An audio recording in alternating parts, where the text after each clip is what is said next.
Captain, we have them. We've established Transporter Lock, the Star Trek Discovery podcast. Join Ken and Sabriel each week as they explore strange new episodes, seek out new plots and new characters, and boldly go where no podcast has gone before.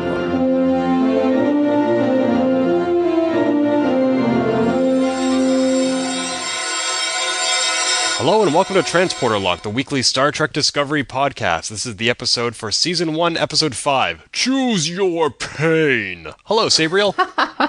Hello, Ken. How are you today? I am doing fantastic. It's a morning after Star Trek, and so that's always a good day. I know, you go to bed having just watched Star Trek, and then you wake up and you watch it again. Yeah, I woke up at 6:30, made coffee, and pulled up Star Trek. I was talking to NMR Jess, who left a review on iTunes for this podcast, and she was talking about how when Next Generation was on, she would watch it Saturday night at 7 p.m. when it aired, and then she'd watch the rerun the next day, Sunday at 8 p.m. Did you used to do that? Kind of. It would, for me, new episodes would air on Monday nights, and then it was reruns the rest of the week, and then they would re-air the new episode either on Saturday afternoon or Sunday afternoon, and I would often catch it. So you had a whole week to mull it over and then revisit it. Yeah, but I was little, so I probably didn't really mull it over other than, oh my god, that was so cool, did you see that? And especially when we're younger, we're more inclined to engage in repetition and watch things over and over. Yes. Although, granted, when Next Generation was out, we were in our teens, so maybe growing out of that habit. But still, Star Trek is often worth watching twice. I don't know that I could do it as rapidly as you do with Discovery, though. Well, I wouldn't probably do that unless I had a podcast to talk about it. There is that. Otherwise, I would watch it later in the week. So you would watch it twice? Yeah, probably eventually. But you know what? Speaking of iTunes reviews... Yes, we just got another one. Yeah, we got one from Tempest Brewer, who says, oh my god, like, pulling out my heartstrings here. Go on. A great way to both refresh your brain on what happened in the episode before the next one airs, as well as gain new perspectives on the show. Sabriel's massive knowledge, and I might add, wonderfully beautiful and intelligent, but that was me, base of Star Trek lore and history is invaluable for new and old Trekkies alike. And your beauty does come across in this audio podcast. Yes, yes. And I'm glad that I, somewhere in there, may have something to contribute as well. Once in a while. Sure, occasionally. I'm just here to look pretty. Yeah, you're the arm candy. Oh, it's about time. Sheesh. All right. Well, thank you, Tempest Brewer, for your kind words. And if anybody else wants to add their reviews to iTunes or Stitcher or anywhere else, that'll help other people find our podcast as well. And if you want to build up my ego on here or Twitter, it's great too. Can it be built up any further? I don't know. I need to get an extra airline seat usually when I'm flying. You're eventually going to just graduate to having the whole aisle. Good job. A couple of things I want to mention before we get started with this week's Discovery is that this was a very Trek-full weekend for me because my mom and I, as I've mentioned, are rewatching The Next Generation. For me, it's a rewatch. For her, it's the first time ever. And we just watched the Season 3 finale, which is part 1 of The Best of Both Worlds. Wow. Oh my god. Being able to see that again for the first time, I can't imagine. I know, it was great, and to leave it on that cliffhanger, where we have the entire series on DVD. We could have watched the conclusion immediately, but I told her, no, I'm going to make you wait just like I had to wait. All summer long. Or a week or two. Oh, but it was so much fun to watch that again, and part of me, when this episode is over, I want to go right into Star Trek First Contact, but there's so much other stuff that has to happen first, like family at the beginning of Season 4, and then the episode with Hugh, and then, of course, First Contact doesn't make sense unless Data gets his emotion chip, which means watching Descent, which is another Borg episode, and then Generations. But yeah, it's just all this stuff is tied together, and I wasn't actually originally going to include any of the Borg episodes when I showed it to my mom, but she must have picked up something in the background when Dad and I were watching this 30 years ago, because at one point she asked me, when I was popping the DVD in, is today's episode going to feature the Borg? And I didn't even know she knew who they were, so I'm like, oh, you want to watch the Borg? So I started adding all these episodes to our agenda, which also meant including all the Q episodes, which I wasn't sure I was going to show her, but the Q introduces Star Trek to the Borg, so I had to include that. And it just became this spiraling out of control list of episodes we were going to watch. All of them are fantastic. So was she interested in the Borg maybe because it sounds Swedish? Borg, Borg, Borg, Borg.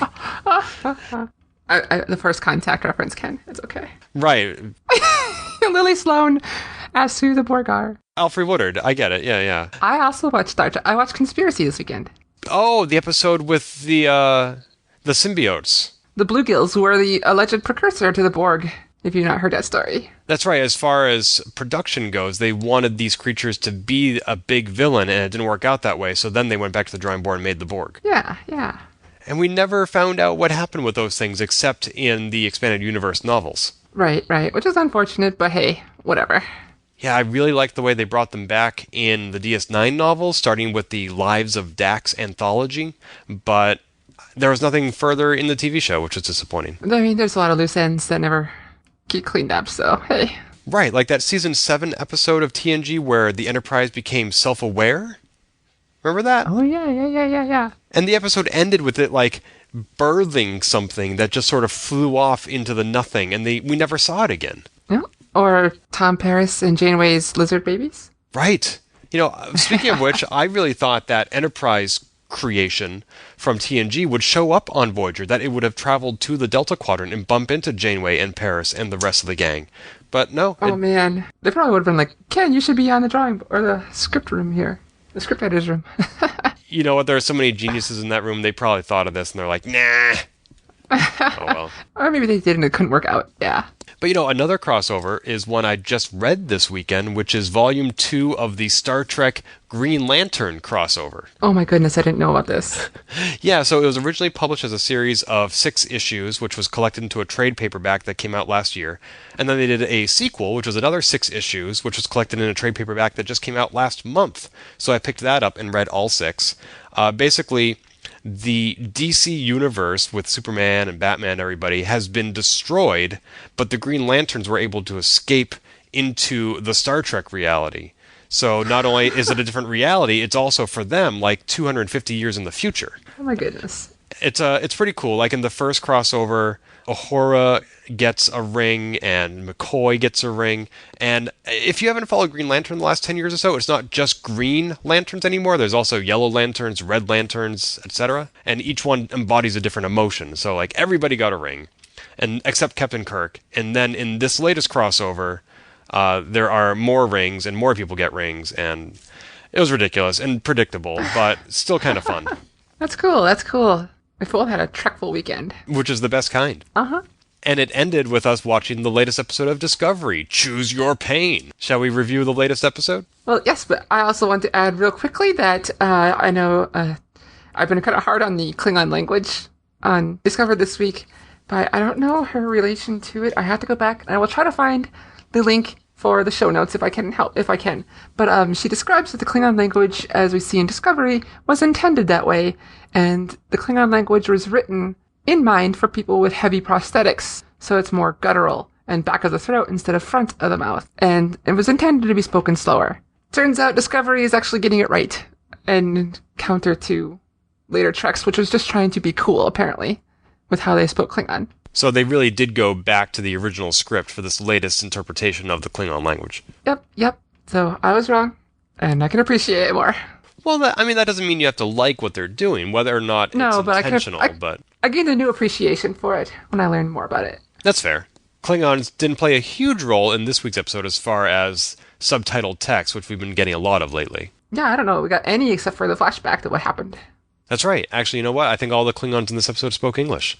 But let's start at the beginning of this episode. Choose Your Pain opens with Michael Burnham having a dream that she's in engineering and she's at the engineering console and she's in the room where the tardigrade is usually placed to interface with the navigation system. So there's like 2 of her, and she's powering the navigation system, and she's screaming out in pain, both of her. Yeah, I think this scene is mostly just to reiterate what we saw last week, where she's like, I don't know about this. Yeah, because otherwise it was a very quick scene. I thought it was interesting that it reiterates that she is having an ethical quandary. She's in a dilemma regarding how to use the tardigrade. We saw them bonding in the previous episode, and she wanted to treat it kindly, and now they're manipulating it like a thing instead of a creature. And nobody seems to be, at least at this point in the story, more guilt-ridden over that than she is, where she actually sees herself in that position. I thought it was odd, because we have all these people in engineering who see this happening and hearing it scream out when it's poked and prodded. and everyone's kind of technology. Yeah, I would think there would be more people in engineering. The people we see in there most often are Burnham, Stamets, and Tilly. Yeah. Whereas in The Next Generation, Geordi was always in the Enterprise warp core engineering room, but there were tons of people running around on multiple tiers around the warp core as well, and I just thought that really gave a good sense for how busy this place is. Yeah, it's a very different engineering setup than other shows. Engineering is always full of people walking around, pushing buttons in the background, and here you barely see anyone. I don't know if maybe the casting call just didn't turn out enough extras to populate the area. That, I mean, it's a small enough room. Or, as you suggested before, maybe it's a lab separate from main engineering. But this does seem to be engineering, so I don't know. Yeah, we haven't really gotten a technical schematic for the Discovery yet. There are, of course, technical manuals for other starships, but the Discovery is too new for us to really know the innards and outards. Yeah. More to think about there, yeah. So Burnham decides to act on this guilt right away, and she brings the Doctor into the trophy room where the tardigrade is being kept captive. Remind me the Doctor's name, is it Culver? Yep, Dr. Culver. And it turns out he is not the chief medical officer. He's just a doctor. Yeah, which I was very surprised by. I thought that Star Treks tend to focus on the main doctor, and very often there is only one doctor and then a bunch of nurses, like Nurse Ogawa. Mm-hmm. But in Discovery, it seems like they have multiple doctors, and just like the show features or focuses on somebody who's not the captain, this show is also focusing on somebody who's not the chief medical officer. Yeah, so that's kind of neat. We're getting the others on the ship. Another thing that NMR just pointed out to me is that this is the first time we've seen a doctor in Star Trek whose color is white. But for the most part, yeah, we don't usually see doctors wear these colors. Yeah, except maybe McCoy in the motion picture, the first Star Trek, but that was, I think, not unique to medical. I think Kirk may have also been wearing white. That was unique to the 70s.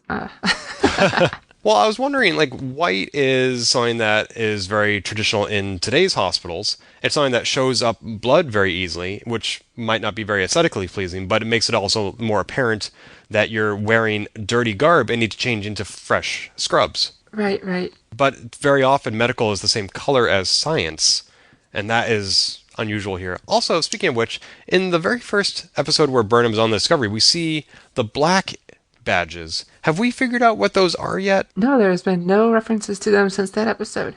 I mean, sure, they have the black alerts, but that hasn't been paralleled by an entirely new class of Starfleet officer. No, so I think it's one of those strings that we'll get back to later. Or maybe they're just throwing stuff out there to see what sticks. Maybe, but I don't know. We seem to get answers to things episodes later, which we'll talk about later. Okay. So after the Doctor says he'll do what he can to run some tests on the tardigrade, we skip over to Lorca, who's having a meeting with a whole bunch of Starfleet admirals. Actually in person, not holographically. Yeah, they're on a starbase, and he talks about their missions, and they've done these 3 missions. So it says in less than 3 weeks. So this episode takes place at least 3 weeks later, roughly, but we don't know for sure from the last episode. Yeah, it sounds like Discovery has really been pulling their weight and participating in the war effort to a significant degree with their ability to pop in somewhere, execute an attack, and then disappear like a ghost, all without being seen, or at least that's the goal. Here, one of the admirals, the one that we saw holographically in the previous episode, is concerned that the Discovery has been identified by the Klingons, and thus they need to cool off on their incursions for a while. Yeah. I think this scene is more to build out the premise for the episode and kind of fill in some background information on what's been going on, and then kind of deep dive. Although you did note that they say that Starfleet is working to replicate this technology with new starships being built in Jefferson, Iowa. Yeah, I was like, I don't know the city, I don't know the Star Trek importance, so I just went to Google Maps, or Google, and just looked it up. And it's a small city, about northwest of Des Moines, a little more than 4,000 people. But there's no reference to this city in any other Star Trek. I think it's maybe someone on the writing staff just thought it was a cool city, or they grew up there. I don't know. Yeah, Jefferson itself has no precedent in Trek lore. Iowa, of course, does, that being where Kirk was born and raised, and where in the Kelvin universe we saw the Enterprise being built. But Jefferson is about 200 miles west of Riverside, where Kirk is from. So I don't know if this is the same shipyard that the Enterprise was built in. It could be. Yeah, we really don't know that one. So from the Lunch with the Admirals, we have a brief scene with Burnham and Tilly in the mess hall. Yeah, we see Tilly sitting down to join for lunch or something with Burnham. And she seems down and focused on something, or she's not really paying attention to anything. And Tilly sees this as her chance to be a friend and says, "That's it. We're going to have lunch right now." I mean, you're going to tell me what's wrong. I thought this was a cool little scene where she's like, she sees others have these kind of conversations, like, all right, we're going to talk about our feelings, but she doesn't quite know how to do it. And so she awkwardly says, we're going to have lunch when they're already eating lunch. But lunch, to her, apparently entails more than just food. It's an entire ritual that includes certain kinds of conversation. They're not just going to sit there and eat. They're going to talk. Yeah, I got a kick out of that. And then Burnham tells what's on her mind. She's focused on the tardigrade and what they're hurting and all. And Tilly's like, you're stressed. She's like, Burnham doesn't even respond to that. But it seems like Tilly's just trying to, I've heard other people say this. Yeah, you're stressed. And then Michael adds that she's not used to having so much free time, and she's kind of lost in her thoughts and feelings. Tilly's like, really? I love feeling feelings. And so that's kind of where the scene ends, but... I am starting to cotton to your observation of last week that they are becoming friends. At first I thought it was just that Burnham was tolerating her roommate, who snores, by the way. Yes, we saw that. But they really do seem to be warming up to each other. Yeah, that's a good way to put it, warming up to each other. And I think that's largely driven by Tilly. I don't really see Burnham making a lot of efforts, but she is responsive to Tilly's efforts. Oh, you're absolutely right. At least so far that we've seen on screen anyway. Right. Who knows what happened in the last 3 weeks. Right. And so from there we go back to Lorca having a meeting. Now it's one-on-one with the other admiral. And she calls into question Lorca's decision to conscript Burnham, who has been Starfleet's only mutineer. Apparently, during wartime, you can conscript whomever you want, pretty much. And she sees this as it hurts the morale of Starfleet. And she also finally answers our line. She also says, the organization's only convicted mutineer is viewed by many, justifiably or not, as the cause of our conflict with the Klingons. I was so glad she added that line because it conveys that we're not the only ones who are confused about why this war is happening. Right. That was intentional. It's not just us who are confused. I like that. Right. And she also mentions that conscripting Burnham gives Starfleet officers another reason to distrust Lorca, implying that there is an initial reason, which we have not previously been alluded to. Right. Yeah. So we kind of get some allusion to the background of Lorca here. I was like, ooh, when I heard that.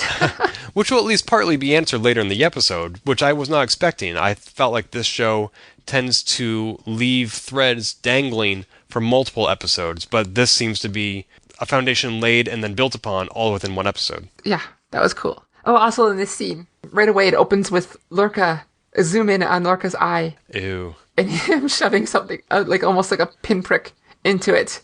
It was very disconcerting to many people online. Yeah, I should have run that scene past my colleagues because I work alongside many ophthalmologists, and I'd like to know if there is any such self-administered medication prescribed nowadays. Yeah, I don't know. I know I've had a little puff of air in my eye before. Right. But you're probably not doing that to yourself, though. Right. Like, I don't think anybody's just sent you home with a syringe and say, here, stab this in your eye every couple of days. This is true. At least not to me. Yeah. But I bring this up because this scene is important because the Admiral, whose name we find out his first name is Katrina, I think we found her last name in a previous episode, but I don't recall. But anyway, she comes in and she says, why don't you get this fixed? Previously, he said it's not repairable. He told Burnham that. He adds here that he doesn't trust doctors. She goes, cut the crap, Gabriel. Like this is a repairable condition, but this tells us that he keeps the injury for some reason, which is it also addressed later. So do you think he does or does not trust doctors? I think that might be just a cover-up. I think he does. He may not care. He keeps this pain. He chooses this pain. Oh, there's the reference to the... he chooses this pain. I get it. Yep, this is the secret hidden meaning behind our title, besides what comes up soon. And we also learn that through the dialogue between Lorca and Vice Admiral Katrina Cornwell, that they're not just fellow officers, they are old friends. Yes, they've known each other for a while.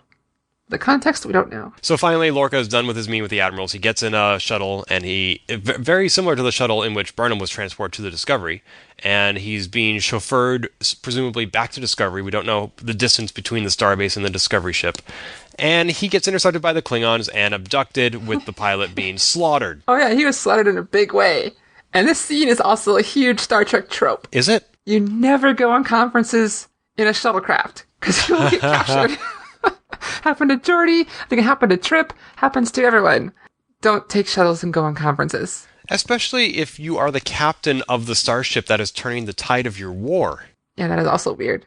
But there's probably a reason. I mean, it's probably not that weird. They probably thought they were safe. I think reasonably so, because the starbase is obviously in Federation space. Discovery is probably at that moment in Federation space. The path between the two is probably in Federation space. So that means the Klingons went into Federation space undetected to abduct Lorca and then hightail it back to Klingon space, which means that our border defense kind of sucks. Yeah, at least in this region, especially near a apparently very important starbase, where lots of admirals are at. Right. Oh my gosh. Ridiculous. The shuttlecraft announces that a D7 battlecruiser has just warped in, and we zoom out, and it does not look like a battlecruiser that we've ever seen in Star Trek before. The Klingons have some new ships in their fleet. Yeah, well, this is me talking on a general Trek sense. Like, this does not match the TOS D7 battlecruisers that we're used to, so either they just updated the model for a new series, which is very possible, or the computer got it wrong. I don't think it was the computer that got it wrong. And by the way, I find the computer sounds a lot like Siri. You think so? Maybe not perhaps in tone, but in inflection and the sort of artificial sense of it. Yeah, I think they're going more for the TOS computer. That was closer to the, as I mentioned before, the very robotic sounding computers. It was very mechanical. Yeah. So I think it's an allusion to that without going right to Majel Barrett in her more recent incarnations than the TOS version of Majel Barrett. But still, in the 51 years since the original series, we have developed actual voice interfaces that sound fairly good. And so I would think that in 4 times that amount of time, 200 years, we would get that much better. And yet, 200 years from now, our computers still sound as artificial as Siri. Yeah, unfortunately, well, 2 things.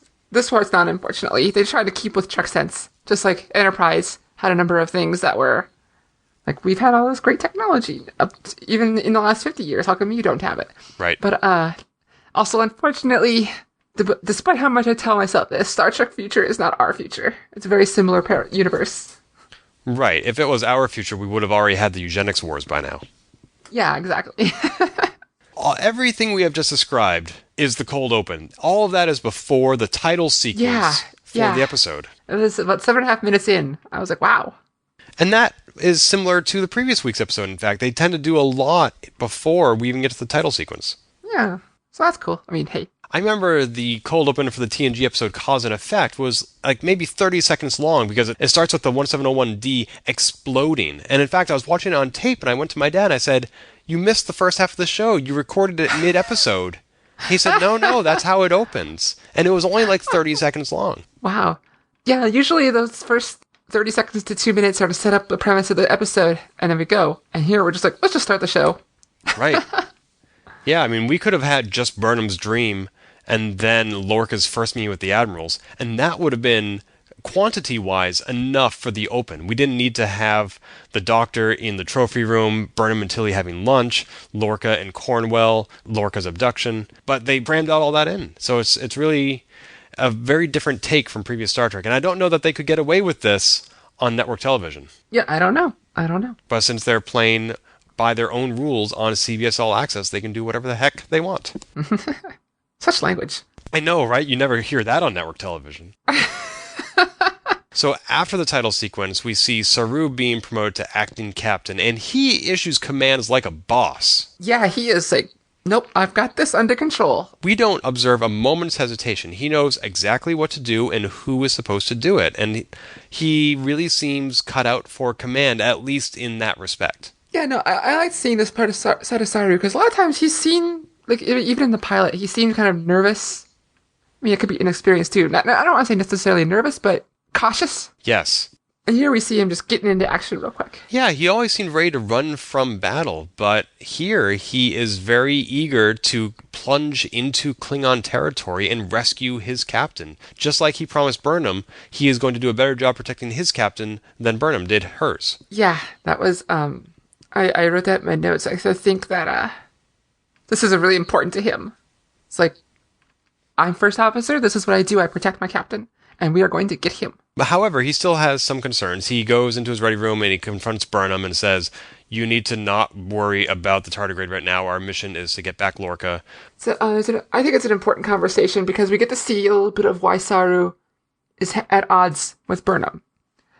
She says, like, tardigrade is damaging, it's getting hurt, and he snaps back kind of in this kind of, I was told it was virtually indestructible. At this point, he's using her own words against her and saying, you know, like, you told me this, and now all of a sudden you're telling me that. And after a bit more dialogue, she comes back and says, the more you hurt someone, the less helpful they become. And she's talking about the tardigrade, but I also think she's talking about what she's done to Saru. Oh, I wasn't sure if she was talking about somebody else or if she was talking about herself. I think it's also possibly how she feels against Saru, but I think it's intended to be she keeps hurting him. That's unfortunate. But when Saru was alone, he asked the computer, list the most highly decorated Starfleet officers, both deceased and living. Yeah, we got some awesome little bit of nod to Trekkies here. Yeah, because we recognize every single name that the computer then displays on the screen. Yes. Robert April, who was the original name for Captain Kirk, and he was later added to the animated series. And we get Jonathan Archer, who was from Enterprise. Then we get Matthew Decker, who was from our original series. He was Commodore Decker in the episode where we get the Planet Eater. And we get Philippa Georgiou and Christopher Pike, who was the captain of the Enterprise in the pilot. Yeah, in the original TOS pilot, The Cage, and then later retconned into the Menagerie. Yeah. This is interesting for a couple of different reasons. One is it reminds us that Christopher Pike is a decorated captain even at this point in the timeline. It really hadn't occurred to me that even though this is 10 years before Kirk, the Enterprise is still out there. Like, Spock might be a first officer right now. Yeah, I don't. Is it Robert April right now, or would it be Captain Pike who's running the Enterprise right now? Because it's usually 5-year missions. Oh, that's true. I'm not sure how long Pike was captain of the Enterprise, but he is, maybe he's not at the Enterprise, but he is a decorated captain already. Yeah. So, like, it's kind of neat to think that somewhere out there the Enterprise is fighting the battle. And this also makes twice in 3 episodes that Discovery has alluded to the animated series. Yeah, which is great. A lot of people, all these years, the animated series has not been regarded as canon, but the movies and Discovery have made references to it, basically effectively making it canon. Right, it's not canon until another show references it, and Enterprise did a lot of that as well. Yeah, so yay! And the reason he brought up that list of captains is because he wants to create an evaluation program to determine whether or not he is being effective as a captain. Yeah, he asks the computer for some common traits between them all, and she talks about bravery and self-sacrifice and compassion. I think that last one's important later. Yes, that's true. And he wants the computer to make marks and grade him basically on how he's doing. Which is interesting because one of the reasons Kirk was such an effective captain is because he often broke the rules. Yeah, but maybe we don't always see that in the logs after the fact. Right, but I don't know that you can create a program to evaluate who or what makes an effective captain. If you did, you wouldn't, there'd just be a program to promote people. Oh, I agree. I think this is Saru being his scientific self trying to evaluate somehow. Right. And speaking of captains, we then skip over to our previous captain of the Discovery, Captain Lorca, who we see is being held in a Klingon prison ship with a couple of other prisoners as well, including a name and face that may be familiar to original series fans, Harcourt Fenton Mudd. So we finally get to see him. Yeah, we've known since the previews for the entire series this summer that he would be somewhere in Discovery. Finally, he makes himself known. He's played here by Rainn Wilson, formerly of Steve Carell's The Office. Oh, I didn't watch the show. Yeah, me neither. So I don't know if this is actually a departure for him. I presume it is, since The Office was a comedy, but people who watch The Office might be surprised to see him here. Yeah, so Mudd in the original series was basically a laughable, harmless con man who was always trading in women, basically. He was trying to get women to be sold off as wives with their permission, and then he tried making fembots, basically. He was the only villain to appear in 2 episodes of the original series. He was the only recurring villain. Wasn't one of the Klingons Koloth? I think he may have showed up in other series, but I think as far as the run of TOS goes, he only showed up once. All right. So this guy, he seems a little bit more malicious than we saw on the original series. Like, this guy is an actual threat. Yeah, I would have thought that too. Actually, I just rewatched those episodes before we started watching Discovery, and he's actually pretty underhanded. And he was kidnapping the Enterprise and basically replacing the crew with fembots and manbots. It's like he's kind of devious. He's more evil than I think people realize. I confess I only saw or rewatched the first episode of him on TOS, where he's just trying to sell women as wives. And I don't think he ever actually put the Enterprise or its crew in danger in that episode. He was a pain in the butt, to be sure, but I think his representation in Discovery is a little darker. I could see that. Or get some background information into him. Just to briefly summarize these couple of scenes, the Klingons come in and they point at the humans and they say, choose your pain. And basically, as long as there's an odd number of prisoners, which there are, there's Lorca, Mudd, and some unconscious Starfleet officer, they collectively vote amongst themselves who will receive punishment that day, physical, corporal punishment. And so they choose the unconscious guy because he can't vote if he's unconscious. And the Klingons basically stomp him on the neck and snap him and kill him. Yeah. I was like, oof. Before Lorca even gets to meet him or talk to him, because Mudd says, like, yeah, he's a little, well, what is the word he used? Out to lunch. Out to lunch, that's it.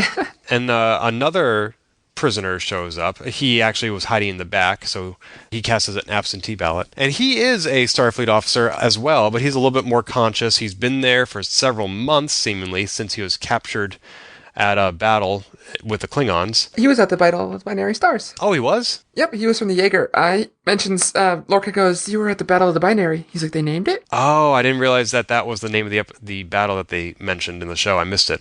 Yeah. I didn't realize the Klingons had taken prisoners there either. Apparently they did, because, yeah. And it mentions that was 7 months ago, so yeah, that kind of fits with the 3-week timeline after jumping 6 months ahead. Okay. Yeah, and the only reason he is fairly not abused is because the female captain of the Klingon ship has taken a liking to him, which is disgusting. Not because it's interracial, but just because to do that to anybody is disgusting. To take a liking to someone? In that way? Especially when they're your prisoner? Yes. No, it's a very nasty situation. I mean, if somebody out in the real world were to take a liking to me, that would be fine. If they then cage me for months, not fine.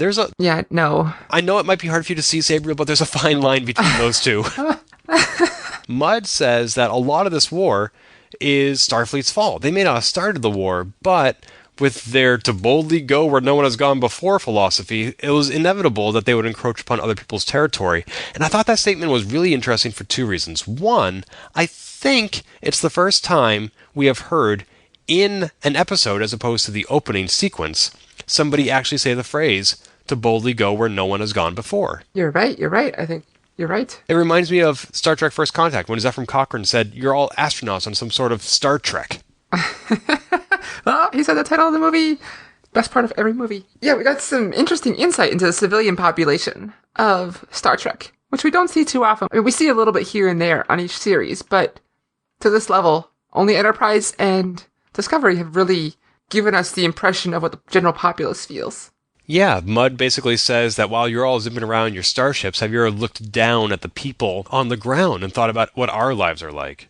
And it's true that you can be in the United Federation of Planets without being in Starfleet, and for you, your life is very different from this high life of adventure and close encounters. Yeah, I like that, even if it was a bash against the Federation. Right, I mean, it implies that the future isn't as flawless as we have often seen it depicted in Star Trek. As flawless as Gene Roddenberry wanted it to be. And partly that's due to the selective viewings we've gotten. There is no Star Trek show that isn't about Starfleet. True. What's the point? To this point, it is just Star Trek itself. Right. I mean, there could be a point to such a show, and I have often lamented that Star Trek is always in the same genre. For example, you could have a bunch of Starfleet officers, and you focus on just the time they spend in 10 Forward, and it would be like Friends. It could be a Star Trek comedy.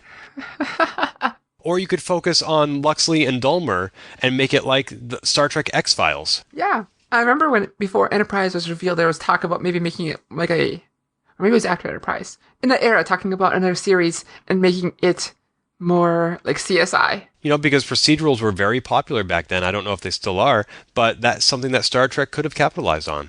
Yeah. Or even after Voyager, they could have focused on the Temporal Police or Temporal Starfleet, whatever they were called, and make it like Doctor Who. I would have loved that. Especially after they demonstrated the technology to insert themselves into old episodes with Trials and Tribulations on DS9. They could have done that and gone back through any episode of Star Trek they wanted. Like the Heirloom Candle episode. No. They could go back and make it never happen. There you go. Oh my god. But this is Discovery. Yes, Discovery. Focusing. So on Discovery, a couple of scenes back on Discovery, the ship, were that Michael Burnham and Dr. Culver go to engineering to butter up Stamets. This is where we started seeing some evidence after the previous episode that there is more to Stamets and Culver's relationship than has been made apparent, because Culver is saying like, oh, if you know how to handle Stamets, Burnham, please show me how, because I haven't figured it out yet. And I love this. She comes in, she's like, I've got this. And she starts just buttering him up and commenting on how intelligent he is. And he sees right through it, but it still works. Right. Like Sam says, I know I'm brilliant. What do you want? But it does work, because she says, look, the tardigrade is decaying, and if we continue to abuse him, then we're going to lose him and all the hard work you've done on your own Starfleet starship navigation system. Yeah, and he's like, this was your idea, this is your fault. And at this point, she starts like stretching her jaw. He's like, what's wrong with your jaw? And she's like, I'm preventing the urge to set the record straight. Meaning she was going to punch him. Yeah, I wasn't really sure I understood that scene, because I can't figure out if Stamets is a jerk or not. Last week, I felt like we really got to see him when he lets his guard down, when he says, that's not fair, I want to talk to my mushrooms. But then he goes and treats Burnham like this, and he's just such a jerk. Well, we saw that in the very first episode, we saw him too. And he's very self-important. He's one of those, it's the trope of highly intelligent person is a jerk, like Sherlock or House. Right, because they're so much smarter than other people, and they can't stand to bring themselves down to that level. Yeah, but this is the one exception where we see he does have feelings when it comes to the right person. And apparently that person is Ripper. Okay, the right two creatures. Got it. Culver and the Ripper. And so Burnham successfully persuades Stamets to think about this, and the next thing we see of them together is Tilly, Stamets, and Burnham alone in engineering, and they're basically offering exposition as to how the spore drive works, which on one hand was sort of heavy-handed, but on the other hand much appreciated, because I felt like they hadn't been explicit enough for the audience so far on how this thing worked. Yeah, I like this scene. Like, it was obvious they're just recapping what's happening, but it was also neat to see them science the heck out of things. Right, even if it didn't take them long. It's not like this was a montage of them doing a whole bunch of experiments. It was just very rapidly, here's what we know, what do we need? And the idea comes forward pretty quickly. We got rid of all the stuff that we don't need here. Like sensors. With a C. Yes. Because this is where, after they have decided what they need, Tilly just blurts out with no filter whatsoever, this is so cool. Yeah, she's like, this is so effing cool. And she's like, sorry. And Stamets turns to her and he's like, no, cadet, it is effing cool. I love that. I mean, like, on one hand, it was CBS flaunting that they're not on network television. On the other hand, it was showing that Starfleet officers aren't all that different from humanity today, and they can actually both be excited and vulgar. Yeah, I loved it. I don't know that I need to see that kind of language regularly. I mean, we saw a little bit when Lorca was in the Klingon prison, and he found that other Starfleet officer, and this other officer says, "Shh, if you're a captain," and that was something that probably wouldn't have been said elsewhere, and it also seemed kind of unbecoming of a Starfleet officer. Unlike in the TNG episode Allegiance, where Picard is captured with 3 other people, one of whom is a Starfleet ensign, and they all are relatively deferential to his rank. They would never say a swear word to Captain Picard. But you know what's interesting here? We actually saw a bunch of swearing before this scene, but it was all in moments where it seemed to make sense, where it was, we were in a prison. I don't remember the other one off the top of my head, but it seemed appropriate. All of a sudden here we see Starfleet officers doing their Starfleet job, being in their Starfleet way, and all of a sudden they start swearing. I don't know that I need to see them using this kind of language every day when they're doing their everyday jobs, like they're sitting at a con and they punch in the wrong button and they're like, oh, dang it. You know, I don't know that I need to hear that on an ongoing basis, but when the occasion calls for it, whether it's in action or just a really profound moment like we saw in engineering in this episode, sure, occasionally it's appropriate. Yeah. And then we go to the torture scene. Lorca is pulled out by the Klingons to be exposed to some Clockwork Orange-style torture. Yeah, this scene is important because it tells us who the captain of the Klingon ship is. We don't know her name, but she mentions that she's descended from spies. And languages are useful, particularly when it comes to those who seek to destroy the Klingon Empire. So that means, 1, the Klingons think the Federation is there to destroy them. At least she thinks that. And 2, it's a callback to the last episode, to the house, Mokai. Mokai, yes. The women who are descended from spies. And that is why this Klingon has learned English. And in fact, I don't think we see any subtitled Klingonese in this episode. They're all speaking English. Yeah, not one bit. Although I did notice that this female captain, maybe it's the angles we got with her profile, or maybe it's just her personally, but she, in my opinion, looks the most different from traditional TNG era Klingons. In fact, she looks more H.R. Geiger inspired, as if she were an actual alien with a capital A. I think so, huh? With her cranial ridges, or how large her head is in the back? Yeah, it's very pronounced. Like Worf's head, as like if you were to look at it from the back, the spine certainly goes up over the cranium, but the back of his head didn't bulge out. It was relatively the same shape up as far as the back of the head goes. So they really have reimagined it, and I don't know what this means for the flatheads that were created from the augment virus in Enterprise. I'll touch on that before the end here, actually. Ah, okay. Fan theories. I don't know if I agree with. Anyway. After his torture, Lorca is thrown back into the prison room. Apparently he hasn't revealed anything, so he was able to withstand the torture. And this is when he turns on Mud, because he learned from the words that the Klingon captain was using were the same words that he was using talking to Mud. He figures out he must have been spied upon, and he turns on Mud and says, "You were bugging our conversation." And this is true. He finds the microchip that was transmitting the information. He stomps on it. This is where we realize Mud really is more than he seems. He's been conspiring with a wartime enemy, which is a serious offense. Yeah, it's like, I could see Mud doing it, but up to this point, we think he's a prisoner, and he's playing the part pretty well, except for the fact that he has no bruises. He mentions why. He said earlier. He says, "I'm a survivor, Captain." And he may, in fact, be a prisoner. When they escape later, he wants to go with them. So I don't think he arrived on the Klingon prison ship by choice, but as long as he's there, he's going to do whatever he can to stay alive. Right. That's a good way to put it. And this is also where we learn some more of Lorca's backstory about his previous command. Yeah, this is what was referenced earlier in the episode when the Admiral talks about being judged poorly. Mud tries telling this Tyler kid, the kid who was already in here, that Lorca had abandoned his ship and let his crew to die. Lorca was like, "That's not quite how it happened. I blew up my own ship when the Klingons captured it to help keep my crew members from being tortured on Kronos." I'm not sure I understand the circumstances in which the captain himself would be separated from the ship and still in a position to explode it. How could that happen? We don't... I think it's one of those dangling threads again, but it's possible that he was on a shuttle or something like that. Did a remote command to blow it up? Doesn't a self-destruct command often require approval from your number one? Yeah, or maybe he may have been off the ship and told his number one to blow it up. So there's a few possibilities. I think it's just we don't know enough. Like how did he get away? But still, to prefer to be killed rather than taken alive as a prisoner of war is not a behavior I think we've seen in previous episodes of Star Trek. We've seen Starfleet officers get captured many a time, including Picard by the Cardassians, and I don't think we've ever seen them try to kill themselves while in captivity. We did. We saw Picard kill in First Contact. He killed an ensign or someone on the ship to prevent them from being assimilated. Ah, good point. I mean, granted, that wasn't suicide, but that was a captain making a similar choice. Yes, that's right. Mm-hmm. Of course, Picard had some first-hand knowledge of what it's like to be captured by the Borg. I wonder if Lorca has some history with the Klingons. It's possible. Besides the Battle of the Binaries. Right. Was he there?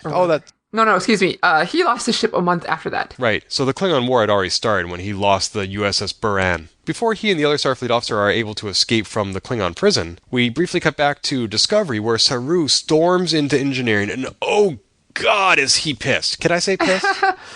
Yes, you can. All right. And maybe not in England, but in UK or in America you can. Well, fortunately, this is a North American podcast. People don't listen to it all over the world, do they? Is that how the internet works? I don't know. The internet's like a very small place, right? Right. Just Fargo and Boston, and that's it. So Saru comes in, as you said, he storms in. He's like, why in tarnation did you turn off the spore drive? And we were about to jump. Yeah, sorry. It's like Yosemite Saru. I love it. He comes in twirling his big red mustache. "You varmints, what are you doing in here?" Well, he comes in. He wants to know what's up. Burnham. It's like, but here's our science reason. And he's listening closely. And then he's like, kind of like comes to his senses like, no, I gave you an order. They have this actually another moment where Burnham's like, I know you're upset. I know your culture prepares you to be on the lookout for enemies after all this fighting. She's like, I am not your enemy. And he comes back and snaps like, I am not one of your, or how dare you treat me like one of your xenobiology experiments. He's like, you are not my enemy, Burnham, but you are a proven predator. I know this from not only instincts, but your actions previously. Yeah, he is barely holding himself together. If he were a more violent person, I wouldn't be surprised to see him just backhand Burnham. He is so angry. Yeah. And he's like, this kind of attitude of you undermining my orders is what got Captain Zhao killed. Oh, and that is a low blow, and you can see that Burnham really sort of withers under that statement. Yeah. So yeah, this is a very different Saru from who we saw in the Shenzhou. He is no longer running from conflict. He is facing it head on when it comes to Burnham. Yeah, so good on him for getting that backbone. But ouch. Yeah, seriously. We see some more conflict back on the Klingon ship where Lorca and we got his name, but I forget the other Starfleet guy. It is Nash Tyler. Nash Tyler. Lieutenant Nash Tyler. Isn't he a country singer? Johnny Cash or Nash Bridges. That's why he is so beloved by the Klingon captain, where she pulls him out of the prison ship, brings him into his bedroom, he whips out his guitar, Is that what you call and it? just serenades her all night. I knew it. Allusions to it. Yeah.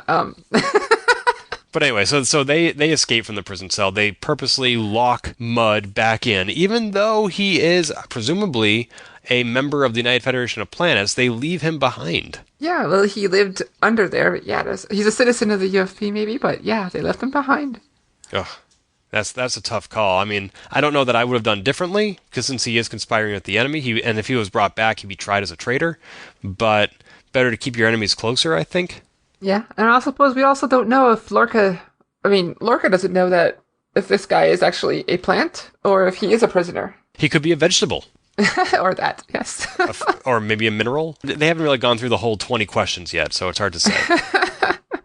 And during this prison break scene. Yeah, and this was a cool action sequence, not really too substantial. I mean, Lorca briefly leaves the country singer behind, and at that moment the Klingon captain comes in and says, "Where's my serenade? I want my guitar." And she attacks him, and they fight, and Lorca shows back up and shoots her along the side of the head and saves Nash Tyler, and they rush off to the Grand Ole Opry. The Klingon blasters! The disruptors! We got to see them in action here, and they... In other series, when you shot with them, their body kind of slowly disintegrates as they go in pain. Here, they just... Yeah, like little a splat on the wall. Little poof of green gas, and they're gone, with no remains. No, it was like, wow. Like the normal remains part is normal for Klingon disruptors, but the...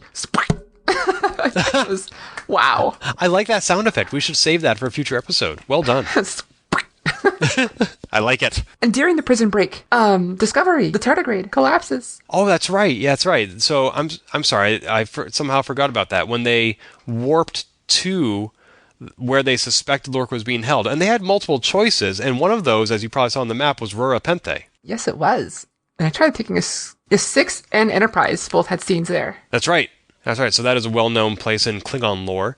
But when the Discovery warped into this Klingon space, the tardigrade basically ejected all water from its body and became a shriveled husk, which is sort of its defensive mode. At first I thought it had died, but it hadn't. And Saru basically tells Stamets and Culver, rehydrate it and put it back to work. Yeah, he was like not taking any crap at all. He was like, nope, you just get this thing working. I don't care what it takes. Even if Ripper is sentient, Saru says, I will take responsibility for my actions if that's the case.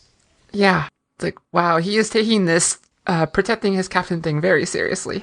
And we also learned the crew complement on the Discovery is 135 people, including the captain. So yeah, that is significantly smaller than a Galaxy-class starship like Picard Captain. Yeah. Which is good, because they're at war, and as he has said, this is now a warship, and you don't want families running around on a warship. Yeah. So also during that prison break scene, where Nash Tyler is confronted by the Klingon captain, his force lover, we assume, the way they talk, and when he gets a chance, he just starts beaten the crap out of her after what she has done to him. I'm sure that was very cathartic. Yeah, I'm thinking it was some kind of catharsis move, and then Lorca comes, takes care of things. They run and get a Klingon raider and escape. I've never seen a Klingon raider like that before. No, it looked like little flowers or birds, like a peacock flying around through his face. Yeah, it was very alien and very small. It kind of reminded me of the prison break in The Force Awakens, when they fly off of the little TIE fighter. Oh, yeah. Yeah, just in the fact that they capture a very small enemy ship, and they're flying away and being pursued by enemy ships. But we don't get the little bro moment that happened in Force Awakens. Sadly not. But there's always, we're only a few months out from The Last Jedi, so we can follow that up then. True. But this little scene in the Raider kind of shows us that Lorca knows how to fly them, because he yells, increase power to the shields, and then Nash has a split second of what? And Lorca says, the blue panel on the right. Oh, I missed that. That means that he's well-versed in Klingon technology, more so than his co-pilot here. Yeah. I don't know if that's because Garth Brooks has been in prison longer for more of the course of the battle, while Lorca's been on the front lines learning about this stuff. I don't know, but I'm not sure. Also, in my notes, I don't remember if there was any dialogue about it, but it's revealed that Nash asks, did the eye accident happen on the Baran?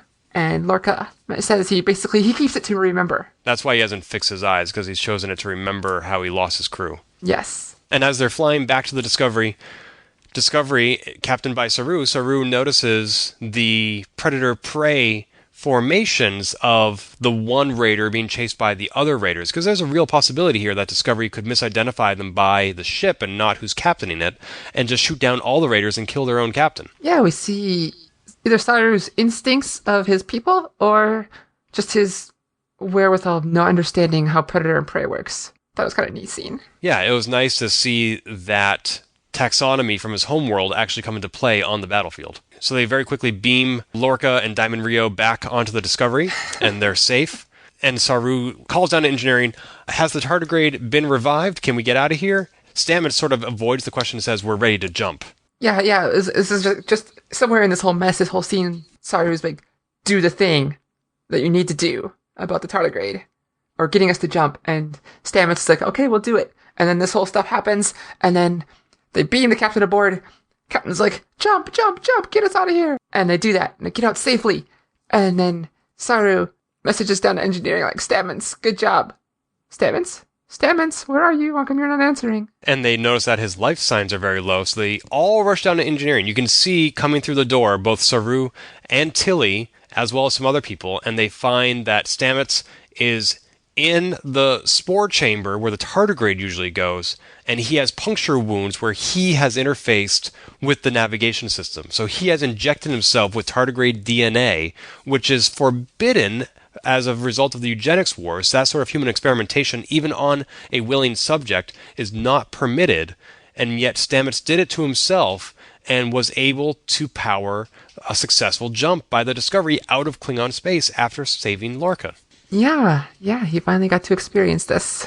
Something he's wanted all his life. Which is interesting, because I wonder if Saru is going to come down as hard on him as he has on Burnham. I mean, in this scenario, Stamets is the one who violated orders. I thought it might be Burnham we see in that chamber, but she had been confined to quarters. So that dream at the beginning where she's in the spore chamber was not literal foreshadowing. I thought it might be. But then no, we walk in at Stamets, who has defied his captain's orders and done something that he said he wouldn't do, not done the thing he said he would do. I could see Saru getting mad at Burnham for poisoning the crew, but ultimately Stamets made his own choice. It was successful, but you really can't judge a decision on the results. No. Stamets made a huge sacrifice here, and he didn't know it was going to work. I think it was very important for his character. Yeah, I didn't really know that he had that sort of an ethical code based on everything we'd seen and how he interacts with Burnham. But he apparently cares about the tardigrade and about his work on Discovery quite a bit, enough to put himself in harm's way. And we'll learn some more motivation shortly, but still, it's a big jump he took. I think I like that insight into this character here. Yeah, it made him much more likable for me. Saru meets Burnham in her quarters, and there's a touching moment here.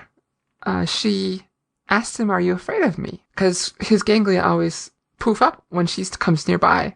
And he says, I'm not. She's not afraid of her. He's angry at her. And angry at how much she stole from him. And he's deeply jealous of the opportunity that he never got. What he's talking about is he was jealous that Burnham was able to learn under Captain Zhou, one of the most prominent captains in Starfleet. And he lost his chance. He was expecting Burnham to go get her own ship after her time on the Shenzhou, and then he would be first officer then and get the chance to learn from her. But after the battle at the binaries and losing Captain, he lost that chance, and he kind of had seen like Burnham as the reason for that. Yeah, it's interesting that he's not afraid of her, given how often his threat ganglia come out. But I thought this was a very articulate scene. It was very honest, and I'm surprised that he sort of was able to bring down his defensive shields long enough to have this conversation with her. I don't know if that's because Stamets sort of backed her up by choosing to save the tardigrade, and so he realizes that maybe he made a mistake if his most senior engineer supported the mutineer.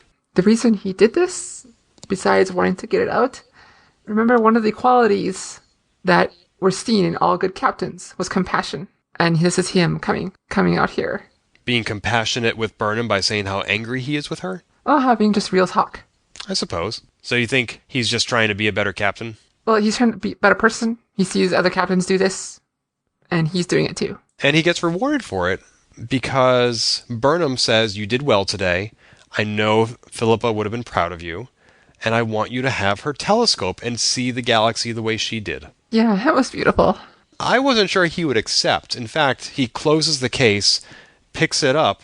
I thought he was going to hand it back to her, but apparently he was just getting ready to walk out of the room with it. So he is accepting this gift. Yeah. Yeah, we assume he takes it, so I thought that too, actually. But this feels like a violation of Georgiou's final wishes. It seems disrespectful. Granted, when she made this wish, this last will, she didn't know how she was going to die. She didn't know the circumstances of Burnham's mutiny. But nonetheless, an argument could be made that she didn't want Saru to have the telescope. Right. I think she would have been okay with that, personally. And we also see Saru back in his room, prepared to receive the computer's evaluation based on the criteria he previously defined, and he chooses not to receive that evaluation. He deletes the program. Yeah, and he just says, "I know what I did." What do you think he meant by that? He knows all his actions here. I think he realized he does not need this review program to determine what he needs to do. But usually when somebody says, "I know what I did," to me that sounds like an admission of guilt. Oh yeah, it absolutely is. And he doesn't need the review program that he made to remind him of that.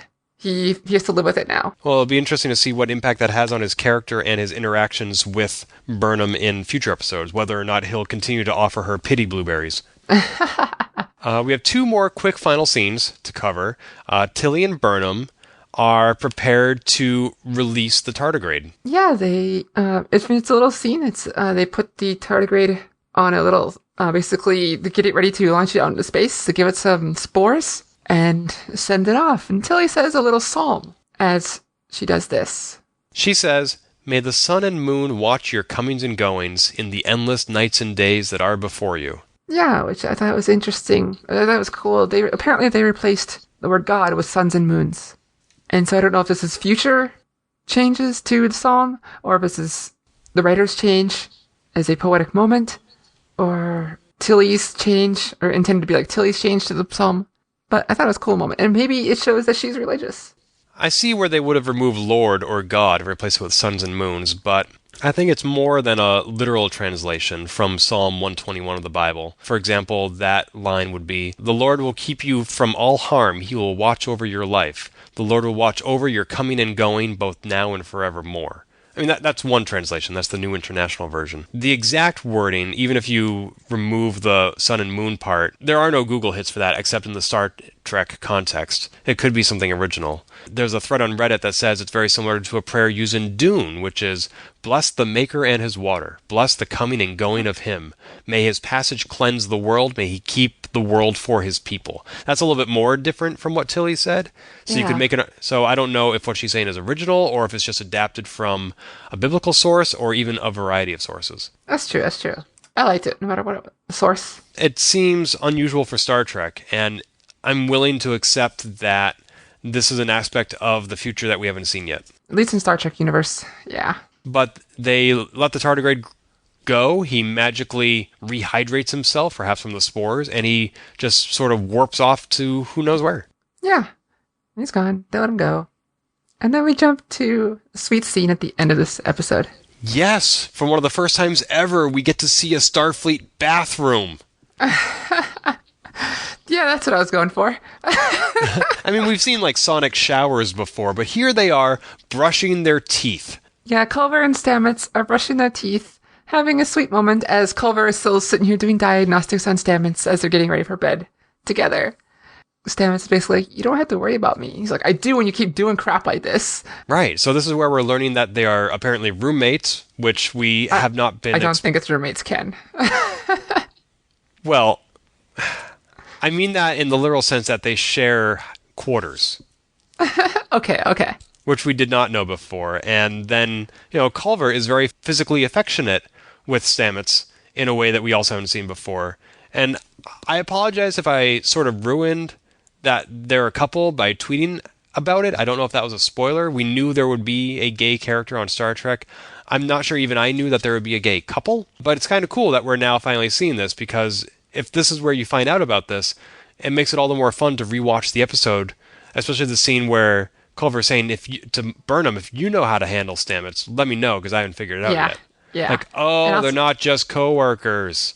Yep. Well, this scene has two cool... I mean, besides that moment, there's a few more important moments.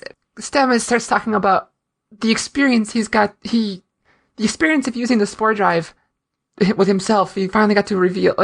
he finally got to experience sporeness and all its great sporeness across the universe, and it was just a deep moment. And he actually says to Culver, you should worry. I don't know if he's just kind of playing around with him, or if he actually meant it in some kind of context, because next scene they share this tender little moment.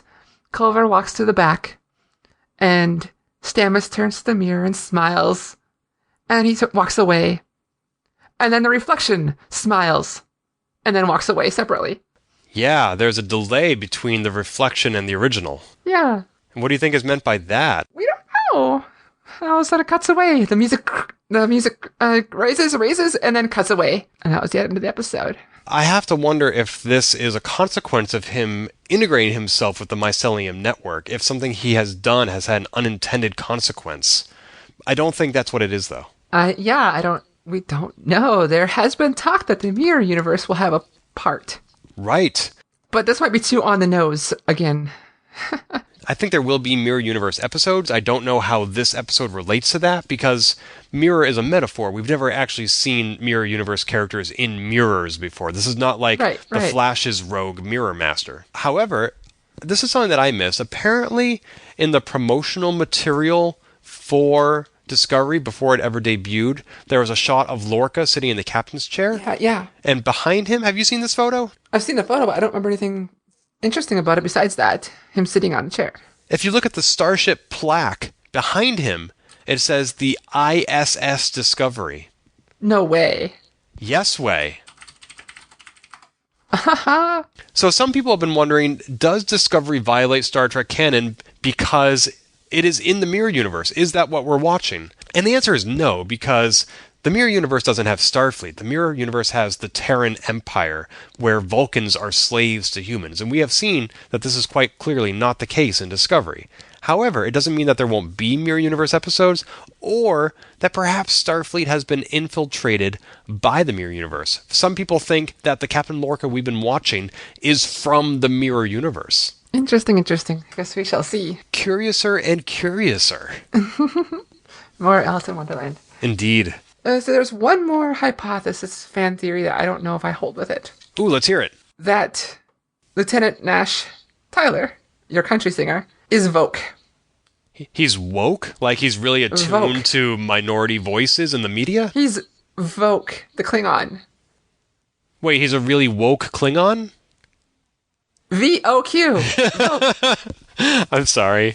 I was just wondering how far I could push you. Wow, that would be... Wow. Really? Because apparently it's the same actor. What? No. I don't know what he looks like normally. And people were saying this based on some material they knew from Star Trek before, where this character, the name, I think, matched. And I think some sources that were, like, it was on previously, it was on even, like, Memory Alpha, and then someone went and deleted it. Oh. And things like that. So, and I think maybe even some promotional material that went out. Now, this is all fan theory. No, we don't know. But if you look at it, rewatch it, and look at it from there, it can kind of fit. Because you got this dude who no one knew was on the ship. All of a sudden, he just appears. Or on the Klingon ship. He was on the Klingon ship with the House of the Spies and whatnot. But it's only been 3 weeks since he was abandoned on the Shenzhou. Right. And so, I guess we'll see. I don't think we know the actor playing Vogue. It could be the same person. But were we saying this Starfleet officer was named Nash Tyler? Yeah, it's Lieutenant Nash Tyler. Because I think, according to Memory Alpha, it's Ash without the N. Oh, is it? Oh, which is far less country western. Yeah, more Pokemon. Which means I need to go re-record this entire episode to remove half my jokes. None of which were funny. Let's start over. Dang it. Ash Tyler. All right. So yeah, this is really interesting. I don't know where Star Trek is going from here, because not only did we mention we don't watch the teasers for the next episode, they've moved the teaser. Did you notice that last night? No, where did they move it to? At the end of the episode, it went right into the end credits, which I'd never seen before. And after that, it said, next time on Star Trek Discovery. Okay, so no, I didn't catch that. I always stop it before, so I don't worry about seeing any previews. So I missed it. But yes, we can now watch the end credits spoiler-free. Okay, maybe they listen to our podcast. Yay! I'm sure that's it. Of all the dozens of Star Trek Discovery podcasts out there, and I've counted, there are dozens, they're listening to ours.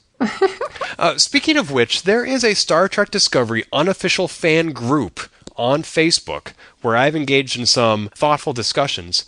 And into one of those discussions, who should jump but Anthony Rapp? No way. The actor who plays Stamets was not only conversing with other Star Trek fans in this unofficial group, he was even starting his own threads and said, hey, I saw this meme on Twitter, thought you might find it as funny as I did. I missed that. And it turns out that he and I actually have a friend in common on Facebook, another actor that I know. That's cool. Somebody who I went to college with and who ended up going on to Broadway, which is not surprising since Anthony Rapp was in the Broadway musical Rent. So that is the episode Choose Your Pain. We ran a little bit long, but I think that's okay. Is there anything else we want to end with before we sign off until next week? I'm just seeing, like, now you got me hooked on this Discovery thread and, like, people talking about mirrors. Yes. I'll try to include links to those in the show notes at transporterlock.com. But for me personally, I will not stop browsing Facebook while we're talking. I've got nothing I need to add more. We covered everything I wanted to talk about. But Sabriel, your massive knowledge base of Star Trek lore and history is invaluable. Yeah, it is. How can you have nothing to share? Because we've been talking for a while. People want to do their own thing, too. Oh, no. At this rate, somebody might have to leave a review about me. Fine, Ken. I'll leave a review. No, I'm just kidding. That's great. That's been another episode of Transporter Lock, and we will be back on the air next week with the next episode of Star Trek Discovery, the titles for which have all been announced. We're not looking at them because, again, we don't like spoilers, but as soon as we find out, we'll let you know on the next episode of Transporter Lock. This is so effing cool. If you've enjoyed this episode, please leave a review on iTunes and keep your hailing frequencies open by following us on Twitter at TransporterLock or subscribing to our podcast and email newsletter at transporterlock.com.